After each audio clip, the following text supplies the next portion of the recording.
In the midst of the Second Punic War, the Roman Republic found itself embroiled in a complex struggle with Carthage, its arch-rival in the western Mediterranean. The city-state of Syracuse, located on the eastern coast of Sicily, became a focal point in this broader conflict. Syracuse had long been an ally of Rome, particularly under the rule of King Hiero II. However, with his death in 215 BC, political instability ensued. The new Syracusan leadership, influenced by pro-Carthaginian factions, shifted its allegiance. The massacre of a Roman garrison stationed in the allied city of Leontino further escalated tensions. Rome, viewing Syracuse's shift towards Carthage as a betrayal and a strategic threat, resolved to bring the city back under its influence. Syracuse's strategic location, its strong naval fleet, and its potential to aid Carthage in the ongoing war made it a valuable prize. The famed mathematician Archimedes was recruited by Hiero to fortify Syracuse's defenses. The Romans would soon learn that his unprecedented engineering feats transformed the city into an almost impenetrable fortress. Marcus Claudius Marcellus was chosen to lead the Roman attack on Syracuse due to his proven military prowess and strategic acumen.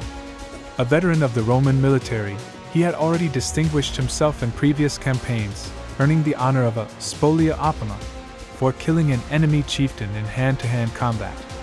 As consul, he held one of the highest elected political offices in the Roman Republic, granting him the authority to command such a significant military operation. The Roman assault began in the spring of 213 BC, led by the consul Marcellus. He targeted the north of the small harbor near the Stoa, where the city walls met the water's edge. But the defenses, crafted by Archimedes, proved insurmountable. Archimedes designed rotating turrets that could be mounted on the city walls. These turrets housed large crossbow-like devices called ballistae. The rotation allowed the defenders to have a wider range of fire, covering both the sea and land approaches. The amphibious attack faltered, and the land assault met the same fate. Realizing the futility of a frontal assault, Marcellus called off his attack and quickly realized that only a long siege would break the defenses of Syracuse.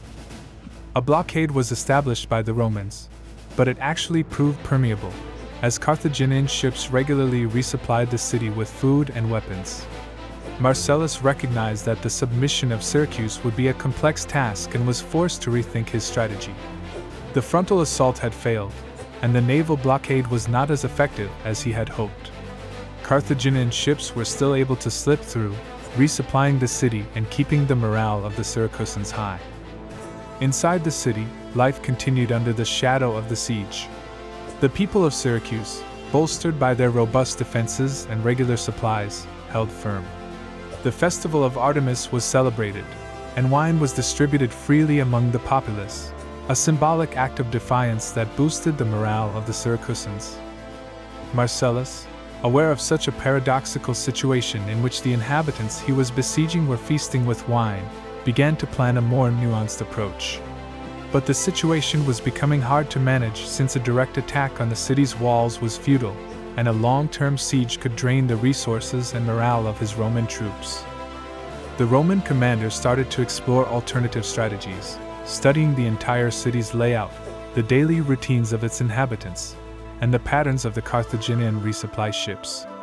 He knew that patience and cunning would be required to overcome the formidable defenses crafted by Archimedes. Meanwhile, the influence of Carthage was growing among the coastal towns to the south of Syracuse. Marcellus had to contend not only with the siege but also with the shifting political landscape and the potential threat of a coordinated response from Syracuse's allies. The siege of Syracuse was evolving into a complex and multifaceted struggle, a chess match between two determined opponents. The stakes were extremely high. Carthage, Rome's rival in the Punic Wars, played a subtle but significant role in the siege.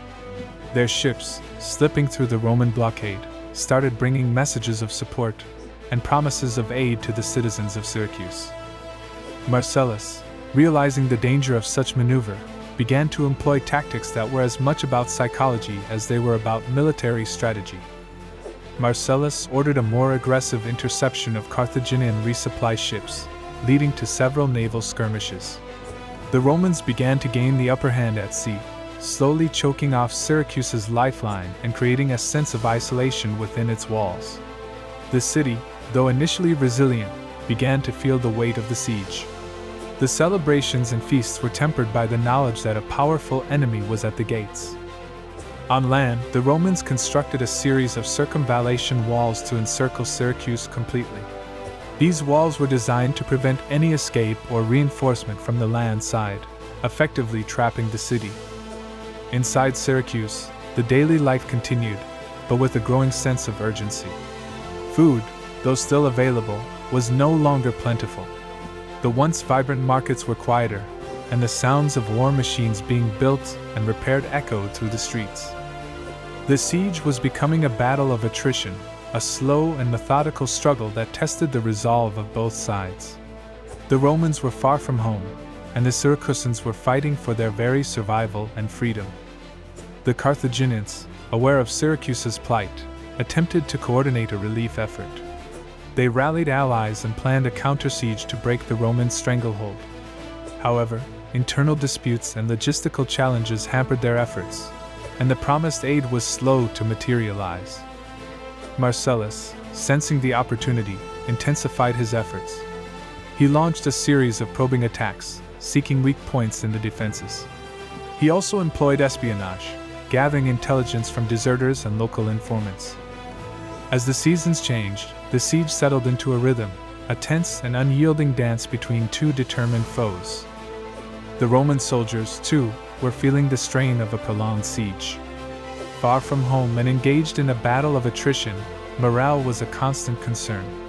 Marcellus worked to keep his troops focused and disciplined, knowing that a single misstep could turn the tide. Marcellus, recognizing the need for a decisive move, began to plan a multi-pronged assault. His plan involved a coordinated attack from both land and sea, utilizing siege towers, battering rams, and diversionary tactics. The stage was set for a dramatic conclusion. Finally, the Roman forces, under Marcellus's command, launched their multi-pronged assault. The attack was fierce and coordinated, targeting weak points identified through careful observation and intelligence. As the attack wore on, the technical mastery of Archimedes became even more apparent. One of Archimedes' most renowned inventions was the claw of Archimedes. This device was essentially a large crane equipped with a grappling hook. When Roman ships approached the city walls, the claw was lowered, hooking onto the ship. Using the principles of leverage, the crane would then lift or tilt the ship, often causing it to capsize or damaging its structure. This invention capitalized on the element of surprise, as the Romans did not expect an attack from above while approaching the city's sea walls. Another legendary invention attributed to Archimedes is the heat ray. While its existence is debated among historians, the concept is fascinating. It's said that Archimedes used polished bronze shields or mirrors to focus sunlight onto approaching Roman ships. The concentrated beams of sunlight would set the wooden ships aflame. Marcellus, recognizing the challenge, began to employ counter-engineering tactics. He ordered the construction of protective screens on Roman ships to deflect projectiles and utilized siege towers to attempt to overcome the city walls.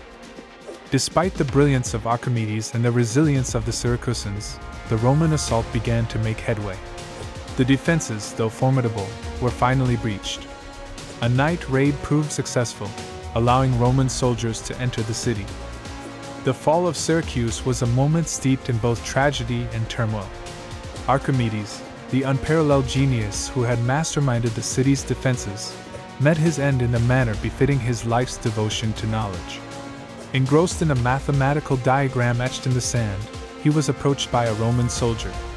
Unaware of the city's fall and irritated by the interruption, Archimedes is famously said to have uttered, "Do not disturb my circles," before being killed. His untimely death not only marked the loss of one of history's most brilliant minds but also symbolized the end of an era, a poignant reminder of the fragility of human achievement in the face of war's relentless march. The capture of Syracuse had profound consequences. The city was looted, and many of its treasures were taken to Rome. The once thriving center of culture and innovation was reduced to a shadow of its former self. Marcellus, though victorious, was reportedly moved by the fate of the city. He spared the lives of many citizens and provided for a peaceful transition of power. Marcellus was elected consul for a fifth time in 210 BC. However, his career was cut short when he was killed in an ambush by the forces of Hannibal during a reconnaissance mission in the same year.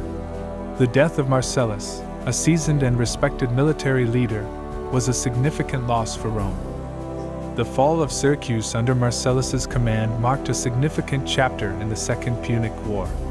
By bringing Syracuse under Roman control, Rome effectively neutralized a potential ally of Carthage and secured a strategic foothold in Sicily. The campaign showcased both the ingenuity of defense, epitomized by Archimedes, and the relentless pursuit of conquest by Rome. It remains a poignant episode that underscores the complexities of warfare, the brilliance of innovation, and the strategic interplay that shaped the course of the Western Mediterranean's ancient conflicts.